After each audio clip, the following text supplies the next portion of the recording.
Welcome Manisha 2209 blog YouTube channel. আজকে আমি বানাবো কুলচা। তো এই কুলচাটা হচ্ছে পনির দিয়ে, পনির কুলচা। তো এখানে দেখো আমি পনির গ্রেট করে নিয়েছি, এর মধ্যে গোলমরিচের গুঁড়ো দিয়েছি, ধনিয়া পাতা কুচি, কাঁচা লঙ্কা কুচি, আর দিয়েছি 1 চামচ একটু গোলমরিচের গুঁড়ো, একটুখানি নুন আর একটু চিনি দিয়ে এটা ভালো করে মিক্স করে নিয়েছি। আর এখানে ময়দাটাকে মেখে নিয়েছি ভালো করে, ময়াম দিয়ে নরম করে মাখতে হয়েছে। এখানে প্রথমে একটা লেচি করে নিয়ে এইভাবে বেলে নিতে হচ্ছে। এইভাবে বেলে নিয়েছি। বেলে নেওয়ার পরে এর মধ্যে একটু তেল দিয়ে দিতে হবে, ভালো করে তেল দিয়ে তারপরে একটু শুকনো ময়দা এইভাবে ছড়িয়ে দিতে হবে। ময়দাটা এইভাবে ছড়িয়ে দিয়ে এদিক থেকে একটা ফোল্ড করতে হবে, আর এদিক থেকে আর একটা এভাবে ফোল্ড করে নিতে হবে। এরপরে এর উপরে আবারও একটু তেল দিয়ে দিতে হবে।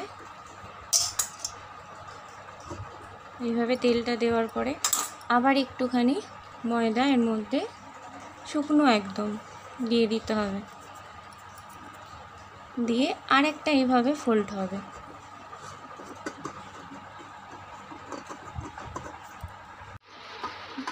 তারপরে এটা একটু চেপে নেব, চেপে নেওয়ার পরে এইভাবে রোল করে নিতে হবে। আস্তে আস্তে গুটিয়ে পুরোটা এইভাবে রোল করে নিলাম। আচ্ছা, এবার আস্তে আস্তে হাতে তালু দিয়ে চেপে চেপে মাঝখানটা একটু গর্ত করে নিতে হবে।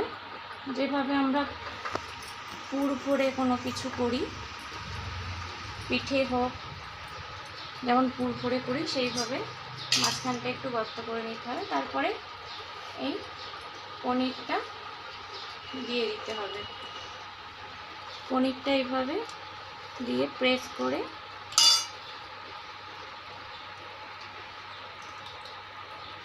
মুখটাকে সিল করে দিতে হবে।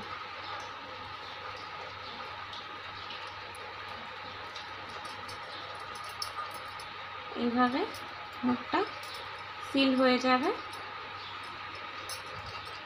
তারপরে এটাকে আরেকবার বেলতে হবে। কিভাবে বেলবো, এইভাবে সবগুলোকে আমি তৈরি করে নেব, তারপরে বেলবো। কিভাবে বেলবো সেটা আমি দেখিয়ে দেবো। আর বেলার পরে এর উপরে একটু গার্নিশিং করতে হবে, সেটাও আমি দেখিয়ে দিচ্ছি।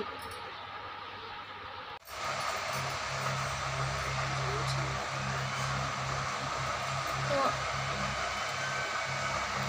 এই একটা লেচি আমি নিয়ে নিয়েছি, পুর ভরা লেচি।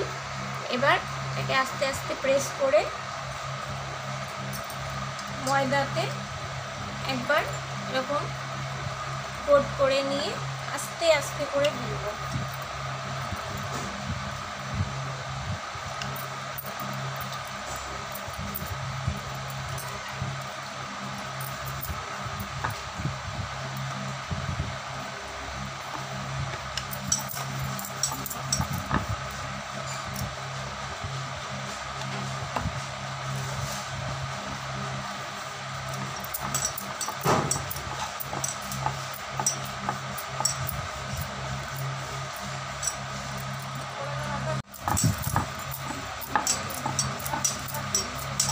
এইভাবে আস্তে আস্তে করে বেলে নেব।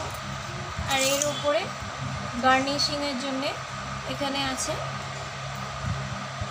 একটু রসুন কুচি, ধনে পাতা, আর তার সাথে আছে সাদা তিল।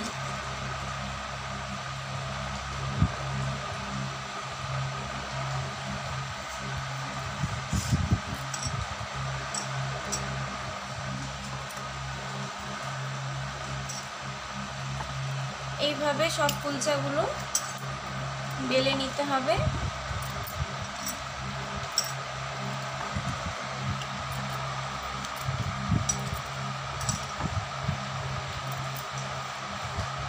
এভাবে একটা কুলচা আমার এইভাবে বেলা হয়ে গেছে। এবার এটাকে আমি তেলের মধ্যে ভেজে নেব।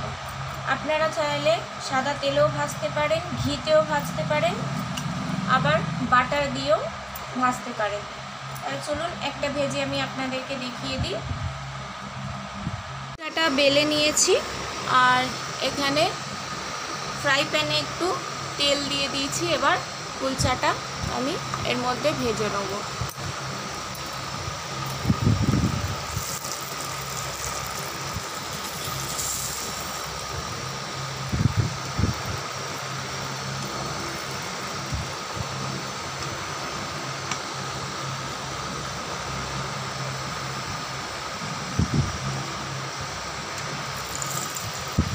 একটু হালকা আঁচেই কিন্তু ভাজতে হবে।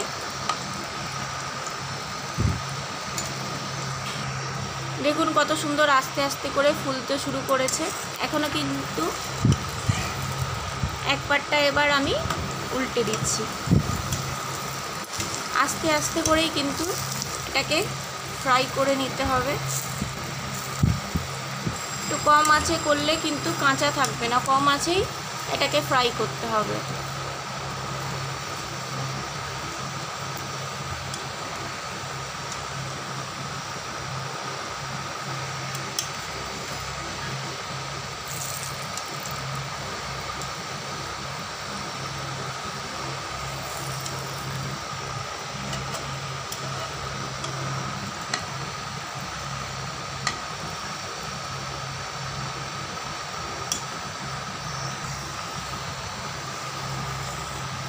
দেখুন কত সুন্দর হয়েছে।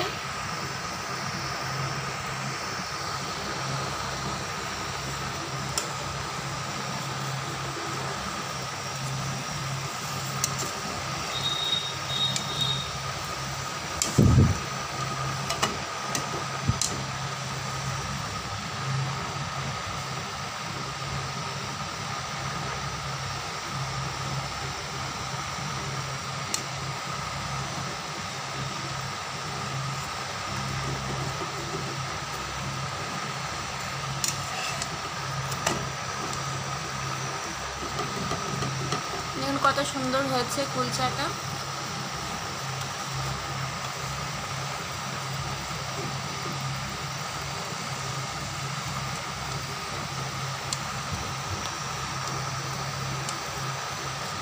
একটা কুলচা আমার এখানে ভাজা হয়ে গেছে, আমি এবার এটা তুলে নেব।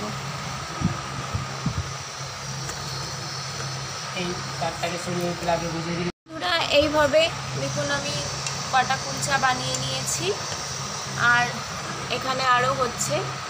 তো আপনাদের এই রেসিপিটা কেমন লাগলো অবশ্যই আমাকে কমেন্ট করে জানাবেন। আর আপনারাও বাড়িতে বানিয়ে নেবেন, খুব সহজেই বানানো যাবে পনির কুলচা। একদম নরম তুলতুলে হবে। দেখুন কত সুন্দর লাগছে দেখতে।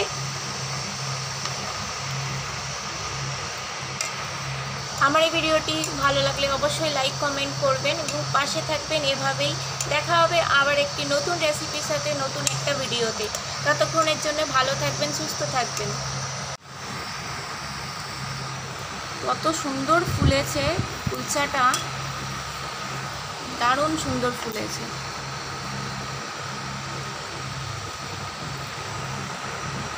পনিরটার জন্য এত সুন্দর স্মেল আসছে, চাট মশলা আর পনিরটার কত সুন্দর স্মেল বেরোচ্ছে।